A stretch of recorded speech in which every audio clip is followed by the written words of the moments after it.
الشيطان الرجيم بسم الله الرحمن الرحيم الحمد لله رب العالمين الرحمن الرحيم مالك يوم الدين إياك نعبد وإياك نستعين اهدنا الصراط المستقيم صراط الذين أنعمت عليهم غير المغضوب عليهم ولا الضالين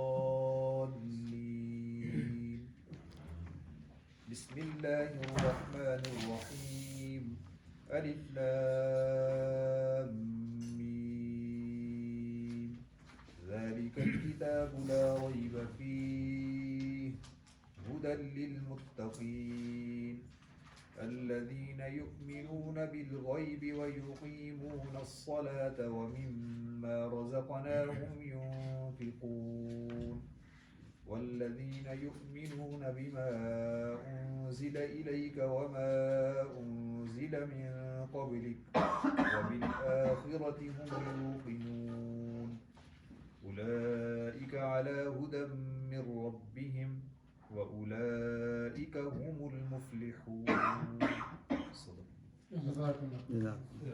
ترجمہ سورہ فاتح۔ اللہ کے نام سے جو رحمان و رحیم ہے، تعریف اللہ ہی کے لیے ہے جو تمام کائنات کا رب ہے، رحمان اور رحیم ہے، روز جزا کا مالک ہے۔ ہم تیری ہی عبادت کرتے ہیں اور تجھی سے مدد مانگتے ہیں۔ ہمیں سیدھا راستہ دکھا، ان لوگوں کا راستہ جن پر تو نے انعام فرمایا، جو معتوب نہیں ہوئے، جو بھٹکے ہوئے نہیں ہیں۔ اب دوسرا ترجمہ 5 آیات کا سورہ البقرہ۔ الف لام میم، یہ اللہ کی کتاب ہے، اس میں کوئی شک نہیں، ہدایت ہے ان پرہیزگار لوگوں کے لیے جو غیب پر ایمان لاتے ہیں، نماز قائم کرتے ہیں، جو رزق ہم نے ان کو دیا ہے اس میں سے خرچ کرتے ہیں۔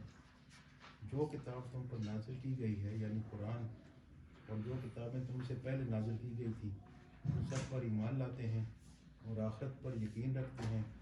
ایسے لوگ اپنے رب کی طرف سے راہ راست پر ہیں اور وہی فلاح پانے والے ہیں۔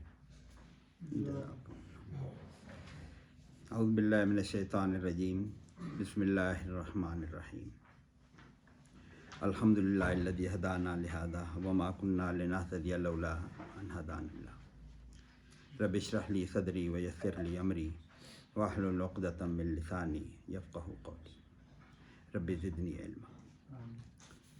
السلام علیکم جی، میرا نام تو اکثر لوگ جانتے ہیں، میں محمد یوسف میرا نام ہے، اور تھوڑا سا ان کے ساتھ ہی بیٹھ کے ہم نے پروفیسر قبول صاحب کے ساتھ بھی ہم نے قرآن پاک کے درس دیے تھے، حاضر ہوتا رہا تھا یہاں پہ، لیکن پھر اپنی کسی وجہ سے آنا رہ گیا، پشاور چلا گیا تھا میں، تو اللہ پاک نے، میں نے ان کو کہا کہ میں اب پھر آیا کروں گا، تو انہوں نے مجھے درس پہ بٹھا دیا۔ مولانا صاحب بیٹھے ہیں ان کے، ہم نے کل دروس تو میں خود حاضر نہیں ہو سکا لیکن سن لیے تھے میں ویڈیو پر۔ اللہ پاک ہمیں سمجھ عمل کی توفیق دے، کوشش کریں گے ہماری جو تھوڑی بہت کوشش ہے۔ قرآن اللہ پاک کی ہمارے سارے انسانوں کے لیے ہدایت کی اللہ نے کتاب بھیجی، اور یہ امت مسلمہ پر اللہ پاک کا ایک خصوصی طور پر چن لیا گیا۔ جیسے ہم سنتے ہیں پہلے بنی اسرائیل چنی ہوئی قوم تھی، تو انہوں نے ان کی نافرمانیوں کی وجہ سے اللہ پاک نے پھر ان کو چھوڑ کر اللہ پاک نے پھر اس امت کو چنا ہے، اس کو کتاب دی ہے، اور یہ وہ آخری کتاب جو ہدایت کی کتاب ہے، ہدی للناس ہے، سارے انسانوں کے لیے ہدایت کے لیے بھیجی گئی۔ اور اس کو لے کر جب حضور صلی اللہ علیہ وسلم اس معاشرے میں حضور صلی اللہ علیہ وسلم نے محنت فرمائی، تو اس کے پھل تو ہم اپنی تاریخ میں دیکھتے ہیں، اور جب تک مسلمان اس کتاب کو لے کر زندگی گزارتے رہے، یہ زندگی گزارنے کی کتاب ہے، اللہ پاک نے زندگی گزارنے کا پورا لائحہ عمل دیا ہے، تو جب تک ہم من حیث القوم اس پر عمل پیرا رہے تو اللہ کی رحمتیں بھی ہمارے ساتھ تھیں، اور ساری دنیا بھی ہمارے ساتھ تھی، اور ہم سپر پاور بھی تھے اور سب کچھ بھی تھے، اور پھر ہم نے بھی، اللہ پاک معاف فرمائے پوری قوم کو، ہمیں بھی، پھر ہم نے بھی اس قرآن کو ایسے چھوڑا کہ بس پھر اس چھوڑنے کا نتیجہ بھی ہم دیکھ رہے ہیں کہ دنیا میں جس طرف بھی ہم منہ اٹھائے تو ذلت و خواری ہمارا ہمیں سامنا کرنا پڑتا ہے۔ اس قرآن کو ہم نے ایسا چھوڑا ہے کہ ایسا ظلم ہم نے اس کتاب کے ساتھ کیا ہے، جو اللہ کی کتاب تھی، اس کو اپنی زندگیوں میں ڈالنے کے بجائے ہم نے اس کو ایک ثواب کی، اب جو ہم سو کال مذہبی لوگ ہیں اس کو ثواب کی نیت سے پڑھ لیتے ہیں، یہ اس کو پڑھنے سے ثواب ہوتا ہے۔ رات کو بھی تلاوت کر لی، حفظ بھی کر لیا، تراویح میں بھی سن لیا، یہ ہم مذہبی لوگوں کی بات کرتے ہیں، بس یہ ہمارا کام ہے۔ یا پھر ایسے بھی ہے کہ ہم اس کو مردوں کو بخشوانے کے لیے ایصال ثواب کے طور پر اس کو لیتے ہیں، تو پھر کتاب کے ساتھ ہم نے یہ سلوک کیا۔ اور پھر دوسرا بڑا ظلم ہم نے یہ کیا کہ اس کو ہم ایسے پڑھتے ہیں جیسے اس کے ساتھ کوئی بھی کتاب، دنیا میں کوئی کتاب، کوئی پمفلٹ، کوئی اشتہار ایسے نہیں پڑھا جاتا جس طرح قرآن پاک ہم پڑھتے ہیں، بغیر سمجھے، بغیر سوچے، بغیر تدبر کیے، بغیر فکر کیے، لفظ کی سمجھ ہی نہیں ہے، لیکن اس کو ہم تلاوت کرنے کو ثواب سمجھتے ہیں۔ حضور صلی اللہ علیہ وسلم کا فرمان ہے، وہ بھی کہیں بات کریں گے کہ اس کے ہر حرف پر 10 نیکیاں ہیں، یقیناً ہیں، حضور صلی اللہ علیہ وسلم کا فرمان ہے، لیکن مقصد کو چھوڑ کر تو نیکیاں نہیں ملتی۔ مقصد تو یہ کتاب ہدایت ہے۔ ہم نے اس کے ساتھ یہ ظلم کیا، دنیا کی واحد کتاب ہے جس کو بغیر سمجھے پڑھا جاتا ہے۔ اس کی زبان کو ہم نے چھوڑتے چھوڑتے چھوڑتے ایسی ہماری زندگی سے اس کی زبان بھی نکلی ہے کہ ہمیں پتہ ہی نہیں ہے کہ کیا پڑھ رہے ہیں۔ ہم نماز پڑھ رہے ہوتے ہیں، وہ بھی کوئی پتہ نہیں ہے کیا پڑھ رہے ہوتے ہیں۔ تو عربی کو چھوڑا ہے، تو پھر آپ دیکھیں کہ ہمیں اس قرآن کے وہ جو ثمرات تھے ان سے محروم ہوتے چلے گئے، پتہ ہی نہیں ہے کہ اللہ پاک ہمیں کیا کہتے ہیں۔ بات پتہ نہیں لمبی ہو جائے اس میں، مجھے ہماری 5ویں کلاس میں، میں ہری پور کے پاس میرا گاؤں ہے، کوٹ نجیب اللہ نام گاؤں ہے، وہاں پہ 5ویں کلاس میں ہمارے ایک استاد تھے، اس کی اللہ پاک، میرے استاد تھے، میرے خیال میں وفات پا چکے ہیں، اللہ پاک ان کو مغفرت نصیب کرے، شاید آپ جانتے ہوں کوئی، ہم نے عتیق الرحمان ان کا نام تھا، وہ ہمارے ٹیچر تھے 5ویں کلاس میں۔ ان کی ایک بات مجھے آج تک یاد ہے، وہ ایسے نقش ہے، انہوں نے کہا تھا کہ میرے والد صاحب کا 5ویں کلاس میں میرے والد صاحب کا مجھے خط آیا ہے کہ بیٹا مجھے، اور جو باتیں لکھی ہیں، بیٹا مجھے 15 روپے بھیجو۔ ان دنوں 15 روپے بڑی چیز تھی ہماری 5ویں کلاس میں۔ تو کہتے ہیں کہ میں نے وہ خط آیا، میں بہت خوش ہوا کہ میرے والد صاحب کا خط ہے، اس کو میں نے بڑی عزت سے، احترام سے اس کو پڑھا، اس پہ خوشبو لگائی، چوما اور سینے کے ساتھ لگا کے رکھ لیا۔ دوسرے دن پھر اس کو پڑھا، چوما، خوشبو لگائی، سینے کے ساتھ رکھ لیا۔ تیسرے دن بھی یہی کیا، 15 روپے نہیں بھیجے۔ تو کیا میں والد صاحب کی عزت کر رہا ہوں؟ تو یہ بات مجھے اس وقت ایسی لگی نا کہ وہ انہوں نے کہا کہ ہم قرآن کے ساتھ یہی سلوک کر رہے ہیں۔ یہ اللہ پاک کا ایک خط ہے، ایک حکم نامہ ہے، ایک ہمیں ترتیب زندگی گزارنے کی بتائی ہے۔ ہم اس کو چوم چاٹ کے زیادہ سے زیادہ یہی کرتے ہیں کہ اس کو خوشبو لگا کے اپنے گھر میں رکھ لیتے ہیں۔ پہلے تو اگر پتہ بھی ہو کہ اس میں کیا ہے تو اس پہ عمل نہیں ہے۔ اب تو صورتحال یہ ہے کہ پتہ ہی نہیں ہے اس میں کیا ہے۔ تو اس کے لیے وہ میں 1-2 آیتیں قرآن پاک کی پڑھنے کی جسارت کروں گا کہ اللہ پاک جیسے فرماتے ہیں، قرآن پاک کے لیے یہ حدیث آ گئی ہے پہلے، حضور صلی اللہ علیہ وسلم نے فرمایا اب قرآن پاک کو ہم سنوار کے پڑھ رہے ہیں۔ تو آیت جو میں ڈھونڈ رہا ہوں وہ ہے کہ الذین آتیناہم الکتاب یتلونہ حق تلاوتہ، ہم نے جن کو کتاب دی ہے وہ اس کی تلاوت کرتے ہیں حق تلاوت، جیسا تلاوت کرنے کا حق ہے، ہم صرف تلاوت کرتے ہیں۔ یہ حق تلاوت والی بات جو ہے ہمارے پاس نہیں ہے۔ حق تلاوت کا مطلب یہ ہے کہ اس پہ غور و فکر، تدبر کے ساتھ اس کو پڑھا جائے۔ تو وہ حدیث جو میرے سامنے آ گئی ہے جو میں کہہ رہا ہوں کہ حضور صلی اللہ علیہ وسلم نے فرمایا کہ ایک قوم آئے گی، حدیث کے مفہوم ہے قوم یاتون بعدہ یقرؤون الکتاب لا یجاوز تراقیہم، کہ ایسا وقت بھی آئے گا قرآن کو ایسا پڑھا جائے گا کہ زبردست پڑھا جائے گا لیکن وہ ان کے حلق سے نہیں اترے گا۔ آج شاید وہی حالت ہے، قرآن پاک کو پڑھنے والے ہمارے قراء ایسے ہیں کہ بس کمال قسم کے قراء ہیں، لیکن اللہ معاف کرے پتہ نہیں ہمارے دلوں میں اترا ہوا نہیں ہے، جس کی وجہ سے ہمیں یہ نقصان ہو رہا ہے۔ اور اس کو تدبر کے بغیر پڑھنا جو ہے اس کے لیے بھی بڑی وعیدیں ہیں۔ یہ وقال الرسول یا رب ان قوم اتخذوا ھذا القرآن مہجورا، یہ مشہور آیت ہے کہ حضور صلی اللہ علیہ وسلم خود گواہی دیں گے کہ اے اللہ اس میری قوم نے اس قرآن کو پس پش ڈال دیا تھا، جن کی شفاعت کی ہم امید لگائے بیٹھے ہیں وہ قیامت کے دن ہمارے لیے وہ گواہی دیں گے انہوں نے تو ہمارے اس قرآن کو پس پش ڈال دیا۔ تو اس لیے یہ اس قرآن پاک کو دوسری آیت تو میں نے پڑھ دیا کہ اس کو تلاوت کا حق ادا کیا جائے اور اس کا یہ تدبر کے ساتھ پڑھا جائے۔ اس کے لیے ایک شاید بنیادی چیز تھوڑا بہت عربی کی شدھ بدھ یا سمجھ ہونا بھی ضروری ہے۔ وہ ہم پروفیسر قبول صاحب کے ساتھ پتہ نہیں پھر بعد میں کیسا سلسلہ رہا، وہ جب تک زندہ تھے اللہ مغفرت کرے، وہ ہمیں تھوڑی عربی گرامر سکھاتے تھے، پھر ساتھ قرآن پڑھاتے تھے اور پھر اس کے اثرات ہی اور تھے۔ تو میرا بھی یہی کوشش یہ ہوگی جو مجھے انہوں نے حکم دیا ہے، تو میں بھی کوشش یہ کروں گا کہ اس کو لفظ کو سمجھنے کی کوشش کریں۔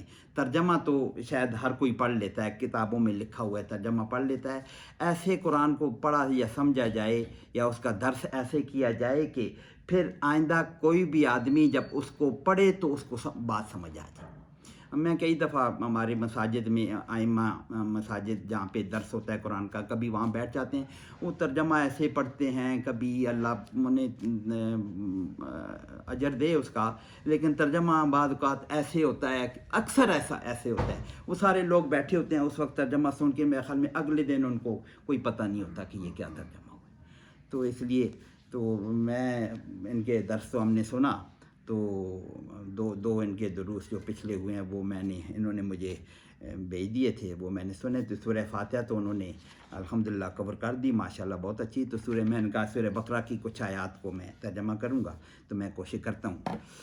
بسم اللہ الرحمن الرحیم، الف لام میم، یہ ہیں حروف مقطعات ہیں، اس کے لیے ہمیں قرآن کو سمجھنے کے لیے، عمل کرنے کے لیے ان کی سمجھ کی شاید ہمیں ضرورت نہیں۔ حضور صلی اللہ علیہ وسلم نے، صحابہ کرام نے کوئی اس پہ زیادہ زور دیا ہوا بھی نہیں، اور ہمارے علماء کرام نے بھی، بعض لوگوں نے اس پہ کچھ معنی نکالنے کی کوشش کیا، لیکن ہماری ہدایت ان کے ساتھ وابستہ نہیں، تو بس اس کو ہم حروف مقطعات کو ایسا سچی حروف مقطعات ہی کہیں گے۔ ذالک الکتاب لا ریب فیہ، ذالک یہ اس میں اشارہ ہے دور کے لیے، وہ الکتاب یہ وہ کتاب ہے، الکتاب یہاں ایک ذرا سی تھوڑی سی اور تشریح بات آ گئی کہ یہ کتاب، یہ قرآن کی پہلا تعارف ہی یہ ہے کہ یہ وہ کتاب ہے کہ لا ریب فیہ، اس میں شک نہیں ہے۔ آگے ترجمہ کرتے ہیں۔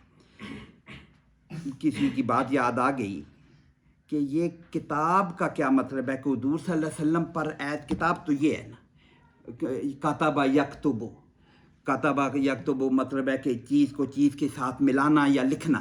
کتب یکتب کا مطلب ہوتا ہے کتاب، یہ لکھی لکھائی ایک کتاب ہے۔ حضور صلی اللہ علیہ وسلم قرآن کا تعارف کتاب کے طور پر ہوا ہے، تو حضور صلی اللہ علیہ وسلم پر کتاب اتری تھی ایسی سچ، حضور صلی اللہ علیہ وسلم پر تو کلام اترا تھا، کلام تھا، حضور صلی اللہ علیہ وسلم بولتے تھے، لیکن اس کو کتاب کہا جا رہا تھا۔ یہ ذرا عجیب سی بات ہے، بولنا اور چیز ہے، کتاب اور چیز ہے۔ لیکن اس پہ کوئی ایسا اعتراض کہیں مینشن نہیں ہے کہ لوگوں نے ایسا کیا ہوگا کہ یہ کتاب کیوں۔ وہ مشرکین مکہ بھی اس کو کتاب ہی کہتے تھے اور سمجھتے تھے کہ یہ کتاب نہ سننا یا قرآن نہ سننا، اور مدینہ میں جب یہود جو پڑھے لکھے لوگ تھے، وہ تو عالم تھے، انہوں نے بھی اس کو کتاب ہی مانا ہے۔ تو حالانکہ یہ کلام ہے، قرآن پاک میں کہیں مینشن ہے کہ اللہ کا کلام ہے، یہ اللہ کا کلام ہے، کتابی شکل میں اس وقت تو موجود نہیں تھا. یہ بہت بڑا فرق ہے. کلام جب میں کر رہا ہوں، ابھی میں بول رہا ہوں، تو اس میں کئی غلطیاں میں کر سکتا ہوں، ریپیٹیشن کر سکتا ہوں، کئی الفاظ غلط نکل جائیں گے میرے منہ سے، ایسے بھی ہو سکتا ہے. لیکن جو چیز لکھی ہوئی ہوتی ہے، اگر میں کتاب لکھوں گا نا تو وہ تو کتنی دفعہ میں اس کو ایڈٹ کروں گا اور دیکھوں گا کہیں سینٹینس غلط نہ ہو جائے، اوپر نیچے نہ ہو جائے. لیکن جو بولا جاتا ہے اس میں تو کئی غلطیوں کی گنجائش ہوتی ہے، اس میں ایڈیٹنگ کی بھی کوئی گنجائش نہیں. جو لفظ زبان سے نکل گیا سو نکل گیا. حضور صلی اللہ علیہ وسلم یہ الفاظ ادا کر رہے تھے، کتاب تو نہیں تھی ان کے پاس، وہ ادا کر رہے تھے، اور ایسے الفاظ تھے، اتنے جامع الفاظ تھے کہ نہ کوئی غلطی کی گنجائش، نہ ایڈیٹنگ کی ضرورت، اور ہمیشہ کے لیے لوگ حیران ہوتے تھے. اس لیے تو کہتے ہیں یہ جادو کا کلام ہے، جادو ہے، یا کہتے ہیں کہ کہیں سے سیکھ کے آئے ہوئے، یا کہیں سے کتاب پڑھ کے آئے ہوئے، ایسے، اس لیے اس کو کتاب مانا جا رہا تھا. اور وہ مثال جہاں جس صاحب نے یہ مثال دی عالم نے، انہوں نے جب یہ حضور صلی اللہ علیہ وسلم مدینہ میں گئے ہیں تو وہاں کے تو ان کو امی کہتے تھے، وہاں پہ بھی شاید امی کہتے تھے، لیکن مدینہ کے یہودی تو ان کو تنزن امی کہتے تھے. کہ امی جس کو ہم ان پڑھ کہتے ہیں، امی ماں کو کہتے ہیں. امی مطلب ہے کہ ایسا بندہ جو ابھی ماں کے پیٹ سے پیدا ہوا ہے، علم سے اس کو کوئی واسطہ ہی نہیں، پڑھنے پڑھانے سے کوئی واسطہ ہی نہیں. اور قرآن پاک میں بھی ہے وہ جیسے آیت ہے کہ وما كنت تتلو من قبلہ ولا تخطه بيمينك اذا لارتاب المبطلون، کہ تمہیں تو کتاب پڑھنی آتی نہیں، کبھی تم نے کتاب پڑھی نہیں ہے، نہ تمہیں لکھنا آتا ہے. یہ تو قرآن اللہ گواہی دے رہا ہے نا کہ حضور صلی اللہ علیہ وسلم کو نہ کتاب پڑھنی آتی ہے، کبھی پڑھی نہیں انہوں نے، اور نہ انہیں کوئی لکھنا آتا تھا. اور اس کے یہودی تو یہ حیران ہوتے تھے کہ جب ایسا، جس کو ہم ان کو میں کہتے ہیں سکا ان پڑھ، جس کو الف بے کا نہ پتہ ہو. حضور صلی اللہ علیہ وسلم کو تو الف بے کا سچ نہیں پتہ تھا، لیکن جب حضور صلی اللہ علیہ وسلم الف بے پڑھ رہے ہوں تو حیرانی نہیں ہونی چاہیے.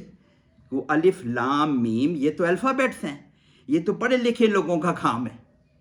تو یہ ایک یہود حیران تو ہوتے تھے کہ ایک سکا ان پڑھ جو آدمی ہے، یہ الفابیٹس کہاں سے. ہمارے گاؤں میں کوئی جس نے کبھی اردو بولتا ہو لیکن اردو نہ پڑھی ہو تو اس کو کہو بے کیا ہوتا ہے تو تے کیا ہوتا ہے، اس کو کیا پتہ.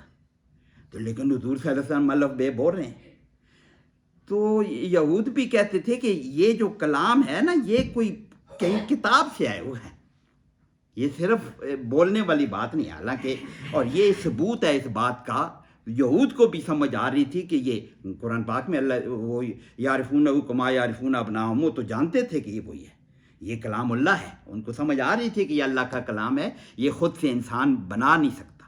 تو یہ کتاب کے ذالک الکتاب، وہ کتاب، وہ کیوں کہا گیا کہ یہ کتاب ہونا چاہیے؟ وہ اس لیے کہا گیا کہ یہ کسی چیز کو، اس کی بلندی کو، اس کی اونچائی کو، اس کی عظمت کو ظاہر کرنے کے لیے یہ کہ بجائے وہ والا لفظ بولا جاتا ہے، آن حضرت جیسے ہم بولتے ہیں، اردو میں بولتے ہیں آن حضرت، وہ صاحب. تو یہ ذالک الکتاب، اس کی بڑائی عظمت کے لیے. کتاب کتبہ یکتب کتاب ہے، کتبہ یکتب اس کا معنی بھی میں نے کیا ہے کہ کتبہ کا لفظی معنی ہوتا ہے کہ جوڑنا، کوئی چیزوں کو جوڑنا. تو یہ لکھنا بھی جوڑنا ہے، لفظ جوڑ کے لکھے جاتے ہیں. تو کتبہ یکتب اس کا مادہ ہے کتاب، اور اس سے کتاب کہ لکھی ہوئی یہ چیز بائن کتاب میں. الکتاب ہے یہ وہ خاص کتاب ہے. یہ خاص اس لیے بھی ہے الکتاب، اس لیے کہ اس کتاب کا یہودیوں کو پتہ تھا یا کہ کوئی ایسی کتاب ہے کہ جس نے آنا ہے. تو یہ فرمایا کہ یہ وہ والی کتاب ہے، ذالک الکتاب، یہ وہی کتاب ہے لا ریب فیہ. یہ معانقہ بھی ہے، وہ تو قرأت کا موضوع ہے، ہمارا موضوع نے لا ریب فیہ ہم جیسے ہی پڑھیں گے کہ پہلے وہاں رکیں یا آگے رکیں، وہ تو تجوید کے قاعدے ہیں. لا ریب فیہ ہم اس کا ترجمہ کریں گے، سمپل ترجمہ تو ہے، اس میں شک نہیں ہے. لا ریبہ یہ لا لائے نفی جنس ہے. ایسا لا کا معنی اکثر لوگوں کو آتا ہے، لا ریب بھی سمجھ آ گئی ہے، لا ریبہ اتنی دفعہ ہو جائے، لا ریب تو اب اردو میں ہی بولنے لگ گئے کہ اس میں کوئی شک نہیں. لا نفی جنس اس لا کو کہتے ہیں جس کے بعد اس میں نکرہ آئے گا اور منصوب آئے گا، یعنی زبر کے ساتھ آئے گا، لا ریبا، اور اس کا پھر معنی کیا بنے گا؟ یہ اسی طرح ہے جس طرح لا الہ ہے، لا کے بعد الہ یہ اس میں نکرہ ہے اور منصوب ہے، الہ ہا پر زبر ہے، لا الہ اس کا مطلب ہوگا لا نفی جنس ہے کہ یہ اس اسم کی ہر قسم کی فارم کو کی نیگیشن ہے، اس کی نفی ہے کہ بالکل نہیں ہو۔ لا الہ کا کیا مطلب ہے؟ کسی قسم کا کوئی بھی الہ ہے ہی نہیں، بالکل کسی فارم میں بھی نہیں ایکسیپٹیبل ہے ہی نہیں، لا الہ کا یہ مطلب ہے۔ یہ لا ریب کا بھی یہی مطلب ہے، اس میں کسی قسم کا کوئی شک ہے ہی نہیں، لا ریب یہ اسی قسم کا لا نفی جنس ہے۔ اور ریب شک کو کہتے ہیں کہ اس میں کوئی شک نہیں ہے، تو شک کا لفظ بھی قرآن میں استعمال ہوا ہے کہ ان کنتم فی شک من دینی، ایسے کہ تمہیں کوئی شک ہے میرے اس دین میں، شک کا لفظ بھی استعمال ہوا ہے، ریب کا بھی استعمال ہوا ہے۔ اس میں علماء نے تشریح یہ کیا کہ شک اس چیز کو کہتے ہیں کہ ایسے تردد ہو کہ یارا یہ ٹھیک ہے یا یہ ٹھیک ہے، اس کو شک کہتے ہیں کہ یہ ٹھیک ہے، یہ سمجھ نہ آئے کہ یہ ٹھیک ہے یا یہ ٹھیک ہے، اس کو کہتے ہیں شک ہے، شک کے طور پر ابھی سمجھ نہیں آ رہی۔ ریب اس کو کہتے ہیں جس میں ذرا سا ایسے شائبہ سا واما سا گزرا ہو کہ یہ ٹھیک ہے کہ نہیں، پھر فوراً نکل جائے، یہ ریب اس کو کہتے ہیں، اتنی معمولی سا شک، ہلکا سا واما گزرے اور وہ پھر ختم ہو جائے، اس کو لا رہے۔ تو اللہ اس کے کہتے ہیں کہ اس قسم کا بھی شک اس میں نہیں ہے، اتنا معمولی قسم کا بھی شک نہیں ہے، لا نفی جنس۔ لا ریبہ فی ہے، فی میں ہے، اس میں کوئی شک نہیں ہے۔ ہدی للمتقین، ہدن ہدا یہدی اس کا وہ روٹ لیٹر ہے، ہدا ہدایت اردو کا لفظ ہے، ہدایت کا مطلب ہے وہ راستہ دکھا دینا کہ منزل مقصود تک پہنچا دے، اس کو ہدایت کہتے ہیں۔ ہدن یہ ہدایت ہے، للمتقین، لام زیر لے جو ہے یہ حرف جار ہے اور اس کا معنی ہوتا ہے کے لیے، کے واسطے، کے واسطے، للہ جیسے ہم کہتے ہیں اللہ کے لیے، لے کے واسطے، المتقین تقوی والوں کے لیے۔ یہ اس کا روٹ لیٹر متقین جو ہے، متقی اس کا واحد ہے، متقین اس کی پلورل ہے، متقون پلورل ہے۔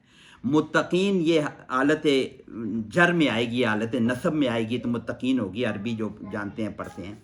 یہ متقین اس کا روٹ لیٹرز ہیں وقا یقی، وقا یقی وقایا، اس کا روٹ لیٹر یہ ہے۔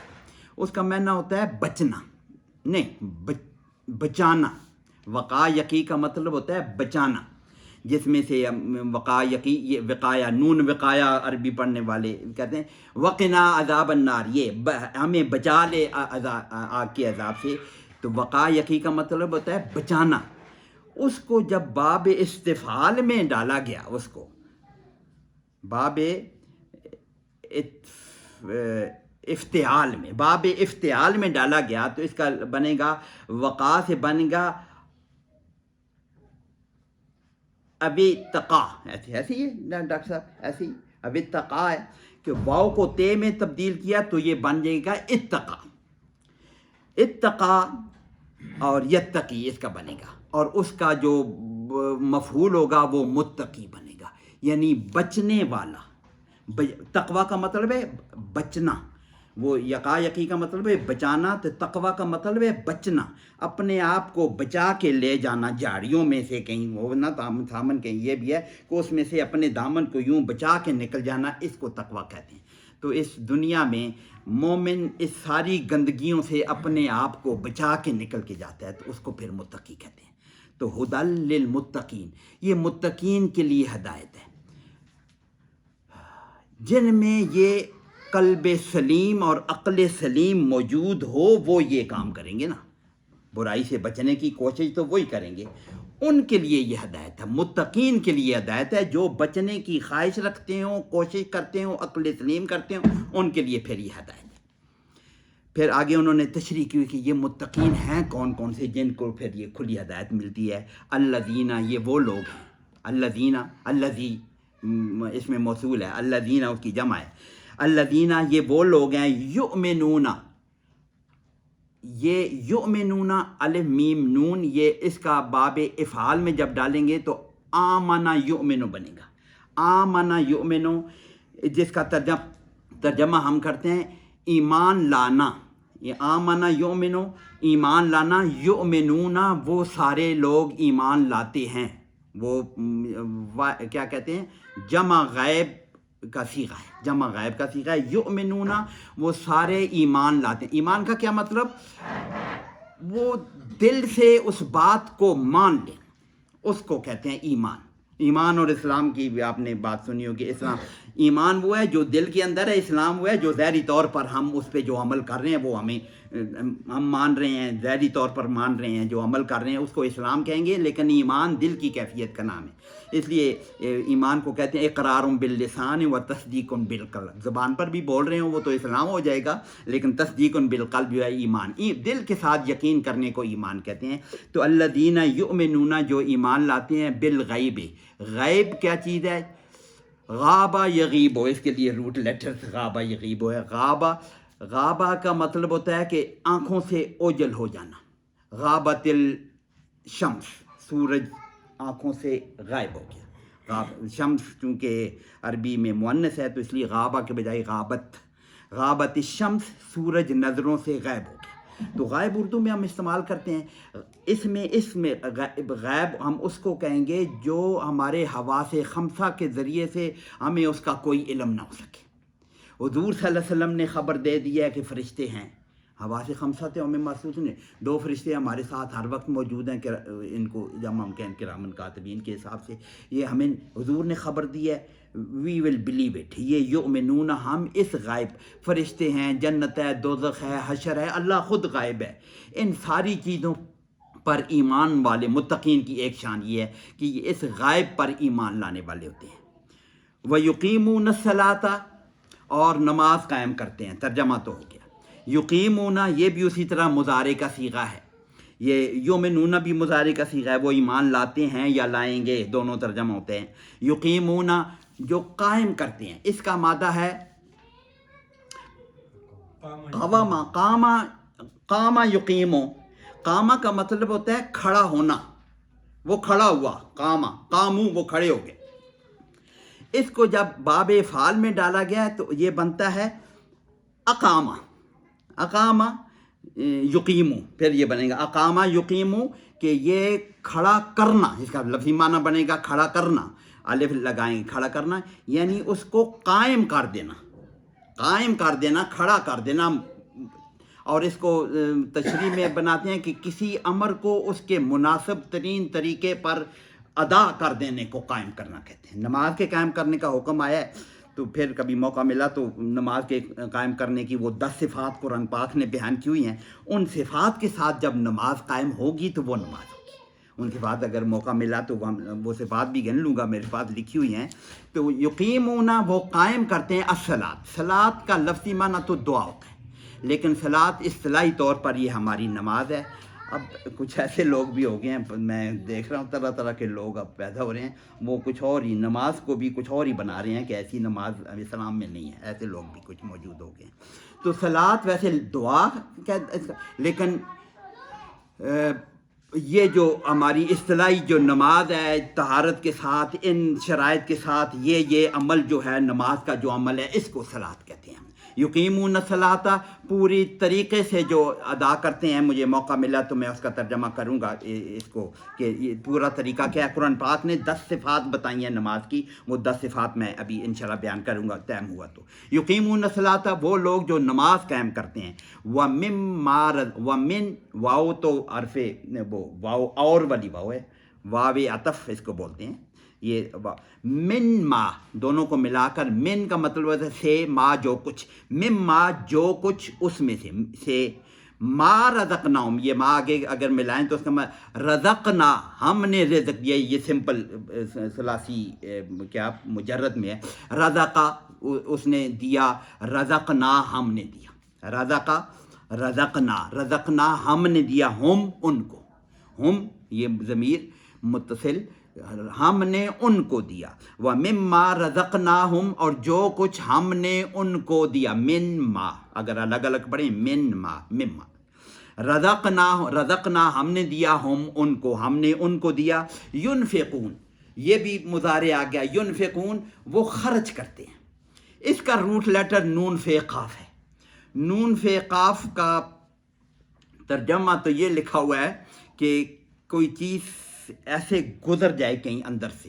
یہ سرنگ کو نفق کہتے ہیں نا، یہ جو ہماری وہاں پہ حج عمرہ کرنے جائیں تو وہ لکھا ہوتا ہے نفق، تو وہ بھی اندر سے گزر جاتی ہے. لیکن اس کو جب باب افعال میں انفقہ کے لفظ سے جب ڈالا جاتا ہے، اس کا ترجمہ ہوتا ہے، اس کا معنی ہو جاتا ہے مال خرچ کرنا.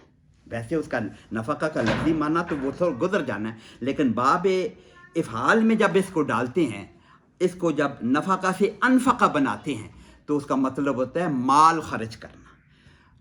انفقہ ينفق، وہ یہ باب افعال، یہ سارے باب افعال زیادہ تر اس میں ان 5 آیتوں میں باب افعال استعمال ہوا ہے. ایک جگہ پہ وہ باب یقیمون کا وہ باب دوسرا ثلاثی مجرد اور ثلاثی مزید فی ہے، کیا ہے وہ افتعال تھا، اور یہ باب افعالی استعمال. تو انفقہ ينفقون وہ خرچ کرتے ہیں، وہ خرچ کریں گے، دونوں معنی ہوں گے. وَمِمَّا رَزَقْنَاهُمْ يُنْفِقُونَ اور جو کچھ ہم نے ان کو دیا ہے اس میں سے وہ خرچ کرتے ہیں. وہ پھر خرچ ہر طرح کا ہے، انفاق فی سبیل اللہ جس کو کہتے ہیں، وہ فرض صدقہ بھی ہے، زکوٰۃ بھی ہے، ویسے صدقات بھی ہیں جو کسی کو دینا ہے اس میں سے خرچ کرتے ہیں. یہ اس کی متقین کی نشانی بتائی گئی ہے.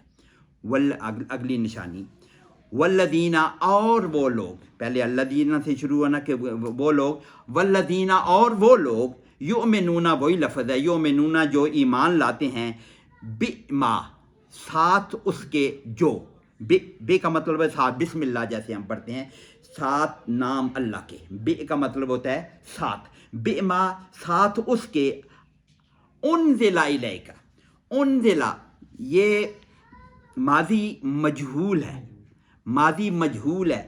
انزل ینزل، انزل اس نے اتارا، انزل وہ اتارا گیا، یہ ماضی مجہول ہے، پیسو وائس، ہاں ماضی مجہول جس کو انگلش میں پیسو وائس کہتے ہیں. نزل وہ اترا، انزلہ جب اس کو بتائیں گے یہ باب افعال میں پھر ڈالا ہے اس کو. نزلہ عام اس کا ثلاثی مجرد ہے، انزلہ باب افعال میں الف لگا کے جب ڈالیں گے انزلہ اس کا مطلب ہوگا اس نے اتارا. تو انزلہ وہ اتارا گیا. بما انزل والذین یؤمنون وہ لوگ جو ایمان لاتے ہیں، بما انزلہ جو اتارا گیا. نزلہ انزل کیا انزلہ کا مفعول کیا مجہول کیا ہوگا، پیسو وائز کیا ہوگا، انزلہ جو اتارا گیا، الیکا تیری طرف، کیا مطلب قرآن، اللہ کے حضور کی طرف تو قرآن اتارا گیا. انزلہ الیکا، الہ ہے اور کا، الہ کا مطلب کی طرف، الہ اور کا ضمیر متصل انت کے لیے، تیرے لیے، تو الیکا تیری طرف اتارا گیا. بما انزل الیکا وما انزل من قبلک، وما اور جو کچھ انزل اتارا گیا، من قبلک من سے، قبل اردو میں استعمال کرتے ہیں، قبل کا آپ سے پہلے، جو آپ سے پہلے بھی اتارا گیا اور جو آپ پر اتارا گیا اس پر ایمان لاتے ہیں. اس پہ ایک اور، ہمارا ایمان تو قرآن ہماری کتاب ہدایت ہے، لیکن اللہ پاک کہہ رہا ہے کہ متقین وہ ہوتے ہیں جو اس پر بھی ایمان لاتے ہیں اور پہلی کتابوں پر بھی ایمان لاتے ہیں. پہلی کتابیں جو ہمیں مینشن ہوئی ہیں وہ تورات ہے، زبور ہے، انجیل ہے، یا اور صحیفے ہیں، صحف ابراہیم و موسیٰ، وہ اور ہیں صحف ہیں، ان پر ہی ایمان لاتے ہیں. ہمارا ایمان لانے کا آج کل ہم ایسے، ہمارے علماء ایسے ہی کہتے ہیں زیادہ تر کہ ان پر ہمارا ایمان ہے، لیکن چونکہ ان لوگوں نے اپنی کتابوں میں تبدیلی کر دی ہے تو اس لیے ہم ان کے مکلف نہیں رہے اس پہ عمل کرنے والے. یس، جب یہ قرآن ہمارے پاس آ گیا ہم اس پہ عمل کرنے کے مکلف نہیں ہیں. لیکن یہ آگے سورہ نساء کی آیت ہے، یا ایھا الذین آمنوا آمنوا باللہ ورسولہ والکتاب الذی نزل علی رسولہ انزل من قبل، ایسے ہی ہے نا کہ وہ سورہ نساء میں ہے جو 6 صدی ہجری میں حضور صلی اللہ علیہ وسلم کی وفات سے 4 سال پہلے نازل ہوئی ہے. اس میں بھی اللہ پاک ہے اے ایمان والو تم ایمان لاؤ اس کتاب پر جو اس پر نازل ہوئی ہے اور جو اس سے پہلے بھی نازل ہوئی ہے. اللہ پاک وہاں بھی فرما رہے ہیں، اس وقت بھی تعریف ہو چکی ہے. وہ ایسے ہے کہ ڈاکٹر اسرار صاحب کا وہ انہوں نے اس کا فرمایا، اس کا مطلب یہ ہے کہ ان کتابوں میں جو چیز قرآن سے ٹکرا رہی ہے وہ تو ظاہر ہے کہ وہ ماننے کے قابل نہیں ہے، لیکن جو چیز قرآن سے ٹکرا نہیں رہی ہے اور بہت سی چیزیں وہاں پہ ہیں جو ہمارے فائدے کی ہیں. ڈاکٹر اسرار صاحب کیا ہے، مثال کے طور پر یہ جو انبیاء کا جو کرونولوجیکل آرڈر ہے کہ کون نبی کس کے بعد کیسے آیا، ہمارے قرآن میں یہ کہیں مینشن نہیں ہے کہ کون، کہیں ہمیں پتہ ہے کہ ابراہیم کی اولاد ایسے ہے، لیکن وہ کرونولوجیکل آرڈر جو ہے جو وہ ہماری انہی پرانی کتابوں سے ملے گا. تو ان کتابوں کا ایمان ہمارا موجود، اگر وہ قرآن سے ٹکراتی نہیں ہیں تو ان کو ہم پڑھ سکتے ہیں، سمجھ سکتے ہیں، استفادہ کر سکتے ہیں. ایمان ہمارا اس پر ہے، اگر اس سے کوئی چیز ٹکرائے گی تو وہ مردود ہوگی. تو بہرحال قرآن پاک تو متقین کی نشانی کیا ہے کہ وہ ان کتابوں پر بھی، اس کتاب پر ایمان لاتے ہیں اور اس سے پہلے والی کتابوں پر. وَبِالْآخِرَةِ هُمْ يُوقِنُونَ. وہ بے تو وہی ہے، واؤ باب عطف ہے، اور کی جا بالآخرت، آخر کی مؤنث آخرہ، وہی ہماری آخرت پر. وہ بالآخرت ہماری اصطلاحی معنوں میں کیا ہے کہ وہ والی آخرت، وہ جس میں ہم نے، ہمارا ایمان ہے کہ ہم نے دوبارہ کھڑے ہونا ہے، اللہ کے سامنے پیش ہونا ہے، اپنے اعمال کا جواب دہی ہے، جنت ہے دوزخ ہے، یہ ہماری آخرت ہے. تو اس آخرت پر بھی ہم یوقنون، وہ یہ بھی وہی یوقنون مضارع آ گیا، وہ یقین رکھتے ہیں. اس کا مادہ اے کنا یوقنون کیسے ہیں، اے کنا یوقنون ایسے مضارع کہ وہ یقین رکھتے ہیں. اب یقین والا بھی اردو لفظ موجود ہے، ایمان والا مومنون بھی ہم نے پہلے یومنون کہا ہوا تھا، اب یوقنون آ گیا کہ وہ یقین رکھتے ہیں. شاید اس میں کوئی فرق ہوگا، مومنون ایک دل سے مان لینا اور ایک اندر سے 100% یقین ہونا. ایمان تو ایسا ہی ہونا چاہیے. ایمان تو کہتے ہیں نا وہ بڑھتا بھی رہتا ہے، کم بھی ہوتا رہتا ہے، اس کا مطلب ہے کہ اس کیفیت میں کوئی فرق ہے، لیکن جو یقین جس بات کا ہو وہ شاید وہ فکس ہوتا ہے. وبالآخرۃ ہم یوقنون. اچھا اس کے میں ذرا سا ایک اور بات بھی اس میں، یوقنون بالآخرہ، سینٹینس یوں ہوتا کہ یوقنون بالآخرہ، یوقنون وہ یقین کرتے ہیں، بالآخرہ سینٹینس تو سیدھا یہ بنتا ہے وہ یقین کرتے ہیں. دیکھیں نا ہمارے سینٹینس کیسے بنتا ہے کہ عربی کا سینٹینس ایسے بنتا ہے کہ پہلے فعل آتا ہے، پھر فاعل آتا ہے، پھر مفعول آتا ہے، ایسے ہے. اور اگر وہ جس کو کہتے ہیں اس میں پہلے تو وبالآخرت، ورنہ یوقنون بالآخرہ وہ یقین رکھتے ہیں آخرت کے ساتھ، یہ بالکل ٹھیک لفظ ہوتا. لیکن اس کو آخر جس چیز پر زور دینا ہو اس کو پہلے لاتے ہیں. جیسے اس دن حضرت نے تشریح کی تھی نا ایاک نعبد و ایاک نستعین میں، کہ اس میں کا کو پہلے لا کے ایاک نعبد، کہ ہم صرف تیری عبادت کرتے ہیں، کا پہ زور دینے کے لیے اس کو مفعول کو پہلے لے آئے ہیں. یہاں پہ بالآخرت جار مجرور ہے، یہ تو جار مجرور کو آخر میں آنا ہے، لیکن اس کو پہلے لائے ہیں اور درمیان میں ہم ڈالا ہے. یہ یوقنون کا صیغہ کیا ہے کہ وہ سارے یقین رکھتے ہیں، جمع حاضر کا صیغہ ہے، انہی کی ضمیر اس سے پہلے ڈائی جائے، اس کو کہتے ہیں حسر. آگے ایک اور لفظ پہ آ رہا ہے، ہم مفلحون بھی آ رہا ہے. ہم یوقنون یہی یقین رکھنے والے ہیں. اس کا مطلب یہ ہو گیا یہی لوگ ہیں یقین رکھنے والے، اور آخرت کو پہلے لائے ہیں. آخرت پر تو یقین رکھنے والے یہی لوگ ہیں، یہ یوں ترجمہ ہوگا. آخرت کو ماننے والے 100% یقین کر، کیونکہ یقین وہ یہود کا بھی دعویٰ یہی تھا کہ ہم آخرت پر یقین رکھتے ہیں. تو یہ اللہ پاک کہہ رہے ہیں نہیں، آخرت پر یقین کرنے والے یہی لوگ ہیں جن کی صفات ہم نے اوپر یہ بیان کی ہیں. اس کو حسر کا مفہوم پیدا کرنے کے لیے آخرت کو بھی پہلے لائیں، آخرت پہ زور دینے کے لیے ہم یوقنون اس میں حسر پیدا کرنے کے لیے کہ یہی لوگ ہیں جو یقین رکھنے والے ہیں. اولئکا یہ بھی اشارہ ہے، اس میں اشارہ ہے، اولئکا یہ وہ لوگ ہیں، علی پر، ہدن ہدایت پر، ہدن ترجمہ کر چکے ہیں، من ربہم اپنے رب کی طرف سے من سے. اب اس میں صرف ہم اتنا قرآن پاک کا ترجمہ کریں کہ ہمیں سمجھ آ جائے. آگے لوگوں نے من کی بھی بہت سی، ہمارے علماء لغت نے تو بہت سے اس میں تشریح کی من کون کون سے ہوتے ہیں، لیکن ہمارے لیے کافی ہے من سے، من ربہم ان کے رب سے ہے، رب کی طرف سے ہے. یہی لوگ ہیں جو ہدایت پر ہیں اپنے رب کی طرف سے. وَأُولَئِكَ اور یہی لوگ ہیں، ہم المفلحون، یہ پھر ہم آئیے، اولئک المفلحون یہ کم فلاح پانے والے ہیں. مفلحون کا ترجمہ کرتے ہیں ابھی، فلاح پانے والے ہیں مفلحون، یہی لوگ فلاح پانے والے ہیں.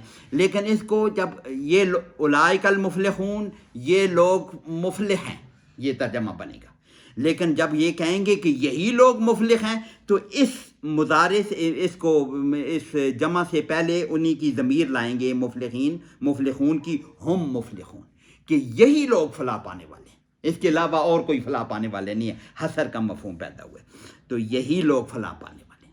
تو اگر یہ 2-4 منٹ ہیں، میں وہ جو یقیمون الصلاۃ کو جو نماز کی جو 10 صفات ہیں کہ نماز کو قائم کرنے کے لیے وہ کون کون سی صفات ہیں میں بھول نہ جاؤں، اس لیے میں لے کے لایا ہوں.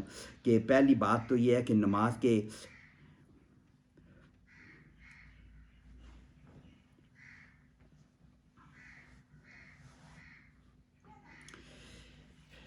نماز کی وہ صفات کے اقامت صلاۃ میں وہ داخل ہیں. ان صفات میں پہلی صفت یا ایھا الذین آمنوا اذا قمتم الی الصلاۃ فاغسلوا وجوہکم، طہارت، فاغسلوا وجوہکم طہارت پہلی شرط ہے اس میں نماز کے قائم کرنے میں. پھر اگلی دوسری نمبر اوقات، کہ ان الصلاۃ کانت علی المؤمنین کتابا موقوتا، نماز اپنے وقت پہ مقررہ پر طے شدہ بات ہے کہ اپنے وقت مقررہ پر پڑھے، اپنے وقت پر پڑھنی چاہیے. طہارت اور اوقات اور دوام، الذین هم علی صلاتہم دائمون، کہ وہ لوگ جو اپنی نماز پہ دوام رکھتے ہیں، ہمیشہ قائم رکھتے ہیں. اور محافظت صلاۃ، اس کی حفاظت کرنا نماز کی، ہم علی صلاتہم یحافظون، یہ پھر اس پہ جائیں گے کہ حفاظت کا کیا مطلب ہے. الذین هم علی صلاتہم یحافظون، حفاظت صلاۃ یہ بھی ایک صفت ہے.